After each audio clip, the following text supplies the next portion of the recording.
প্রচুর রোদ, আমি ডিমটা ভাঙি। প্রচুর রোদ, প্রচুর, এখানে বসা যায় না। দেখি হয়েছে কিনা, তেলটা দেখা, দেখি গরম হয়েছে কিনা দেখি। তো ছাওয়া করছে তো, এটা তাই না? আমার মনে হয় হয়েছে। দেখি লবণটাকে যাই হবে, বসে দিয়ে চলে যাবো। হ্যাঁ, প্রচুর গরম, এখন থাকা যায় না। দিচ্ছি তাহলে। হ্যাঁ, হবে মনে হচ্ছে হবে। এই দেখো হালকা হালকা সাইডে এই সাদা সাদা হচ্ছে না।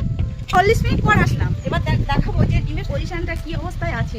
উঠবে কিনা আমার তো খুবই ভয় লাগছিল, আর বিশেষ করে এই কড়াইয়ে কিন্তু উঠবে, একটুখানি হলেও উঠবে, উঠবে উঠবে উঠবে।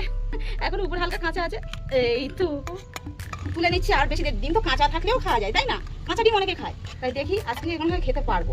গরম নেই কিন্তু হয়ে গেছে, কারণ প্রচন্ড রৌদ্র তো। চলো, আমি বাইরে দাঁড়িয়ে খাইনি, আমি এখানে এনেছি, এনে খাবো।